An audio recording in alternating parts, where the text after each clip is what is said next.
नमस्कार, मैं हूं आपका दोस्त विजय विद्रोही। आप मुझसे जुड़ चुके हैं, इसके लिए आप सबका तहे दिल से शुक्रिया। अगले 8-10 मिनट में आपसे जुड़े रहने की कोशिश करूंगा। विजय फैक्टर हमारे खास कार्यक्रम में आप सबका स्वागत है। तो प्रधानमंत्री नरेंद्र मोदी का 11वां साल सत्ता में, इसकी समीक्षा करने की कोशिश करते हैं। 1 साल पूरा हो रहा है।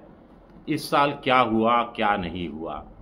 सबसे बड़ी बात है कि प्रधानमंत्री नरेंद्र मोदी ने 11वें साल भी कोई प्रेस कॉन्फ्रेंस नहीं की।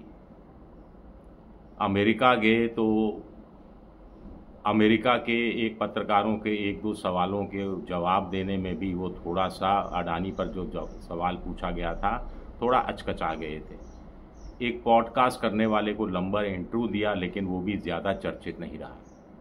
11वें साल में प्रधानमंत्री पहली बार एक बार नागपुर में संघ के मुख्यालय जाते हैं और एक बार मोहन भागवत संघ प्रमुख दिल्ली में मिलने आते हैं, प्रधानमंत्री निवास पर मिलते हैं और उसकी बाकायदा प्रचार प्रसार भी उसका किया जाता है। ये खास बात रही।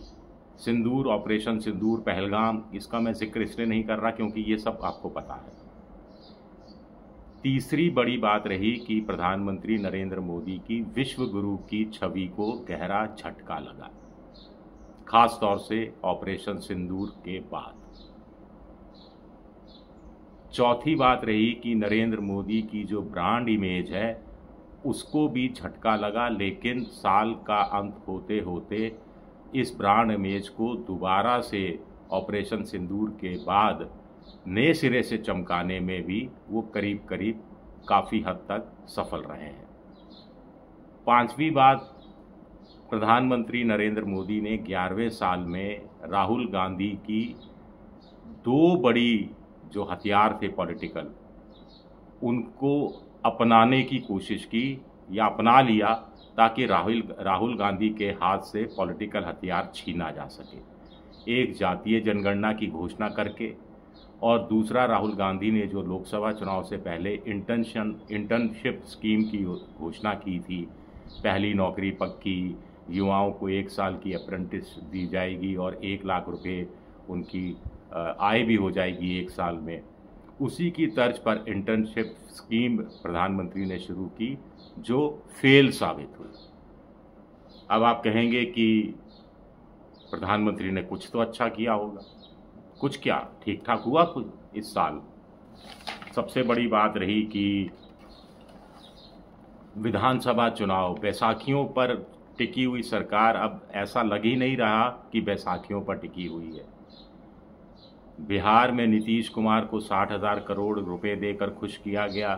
चंद्रबाबू नायडू को आंध्र प्रदेश में अमरावती जो नई राजधानी है उसके लिए 15,000 करोड़, पोलावरम बांध के लिए करीब 6,000 करोड़ रुपया, और एक स्टील कारखाना वाइजैग में था जो बीमार था, उसको कब से बेचने की कवायद चल रही थी, लेकिन उसमें 3-4 हज़ार करोड़ रुपए का निवेश कर दिया गया। हरियाणा का विधानसभा चुनाव बीजेपी ने जीता, महाराष्ट्र का चुनाव बीजेपी ने जीता, दिल्ली में आम आदमी पार्टी को सत्ता से बाहर किया और करीब 28-30 साल का जो वनवास था दिल्ली में सत्ता का, वो पूरा हुआ।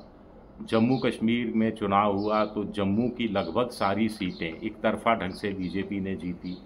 राजनीतिक मोर्चे पर ये विजय ज़रूर हासिल की गई, लेकिन थोड़े पॉलिटिकल कंपल्शन भी रहे। जैसे तमिलनाडु में अन्नामलाई को प्रदेश अध्यक्ष पद से हटाया गया क्योंकि AIDMK से समझौता करना था। केरल में शशि थरूर की इस कदर चाह है कि कुछ इस तरह उनका साथ लेने का आग्रह है, जैसा बहुत कम दिखता है। इससे पहले ऐसा दिखाई नहीं दिया। पहलगाम पर हमला हुआ, ऑपरेशन सिंदूर हुआ, भारतीय सेना ने शानदार काम किया, मोदी जी ने पॉलिटिकल विल, पॉलिटिकल इच्छा शक्ति दिखाई, इससे भी कोई इनकार नहीं है। लेकिन ट्रंप ने रंग में भंग कर दिया और इसका कोई जवाब मोदी जी दे नहीं पाए। अपने शपथ ग्रहण समारोह में ट्रंप ने नहीं बुलाया। फिर मोदी जी जब मिलने गए तो ब्रिक्स को लेकर, ट्रेड वॉर को लेकर ट्रंप ने खरी खोटी मुंह पर सुना दी, वो भी चर्चा का विषय रही। लेकिन प्रधानमंत्री का जो इंटर्नशिप योजना थी, जो राहुल गांधी से उधार ली गई थी, वो किस कदर फेल रही। देखिए, ये पायलट प्रोजेक्ट था, लेकिन पायलट प्रोजेक्ट भी फेल रहा इस रूप में कि 1,27,000 युवाओं को के लिए ये पायलट प्रोजेक्ट शुरू किया गया, ऑफर किया गया 1,27,000 पद कुल मिलाकर अप्रेंटिसशिप के लिए या इंटर्नशिप के लिए। 6,21,000 लोगों ने, लड़कों ने, युवाओं ने इसके लिए अप्लाई किया। 82,000 को ऑफर दिया गया, यानी 6,21,000 में से 82,000 छांटे गए कि इनको इंटर्नशिप दी जा सकती है। लेकिन इसमें से सिर्फ 8,000 ने इंटर्नशिप को स्वीकारा, सिर्फ 7% ने। अब इसमें क्या था कि 1 साल की ट्रेनिंग है किसी कंपनी में और 1 साल बाद नौकरी गारंटेड है, पक्की है करीब करीब, या तो उस कंपनी में लगेगी या उस जैसी किसी अन्य कंपनी में लगेगी। जिस देश में इस समय 3,18,00,000 बेरोजगार हो, और ये मेरा आंकड़ा नहीं है, भारत सरकार का नया आंकड़ा है, उस देश में अगर इंटर्नशिप योजना को लेकर युवाओं में उत्साह नहीं है तो बहुत सारे सवाल स्वाभाविक है कि खड़े होते हैं। फिर जो एक जल जीवन योजना, हर घर हर नल के लिए जल योजना, ये भी बहुत सारे राज्यों में फ्लॉप साबित हुई। भ्रष्टाचार की भी शिकायतें आई। अब इसकी ऑडिट भी करवाई जा रही है। 100 ऑडिटर देश के अलग अलग हिस्सों में, ज़िलों में भेजे गए हैं जो स्टडी कर रहे हैं। स्मार्ट सिटी योजना को डंप कर दिया गया। स्मार्ट सिटी योजना भी उभर नहीं पाई, उठ नहीं पाई। इसका विस्तार करना था, विस्तार को भी रोक दिया गया। पिछले 1 साल में कोई भी बड़ा आर्थिक सुधार करने का जोखिम प्रधानमंत्री नहीं उठा पाए। कोई बड़ा आर्थिक सुधार नहीं हुआ। श्रम कानूनों में जो नए कानून बनाए गए हैं उनको अमल में लाने के लिए, उनको चलन में लाने के लिए भी बहुत ज़्यादा गंभीर प्रयास इस दौरान देखने को नहीं मिले, जो अगले साल 12वें साल में एक बड़ी चुनौती के रूप में सामने लिया जा सकता है। भारत की विदेश नीति को लेकर बड़े सवाल उठे 1 साल में, और पहलगाम और ऑपरेशन सिंदूर के दौरान जो कुछ घटा उससे तो भारत की विदेश नीति की पूरी पोल पट्टी ही खुलकर रह गई, और उसी के कारण विश्व गुरु की छवि को भी झटका लगा। पहलगाम वाला मामला हुआ और ऑपरेशन सिंदूर हुआ तो किसी देश ने बढ़ चढ़कर भारत का साथ नहीं दिया।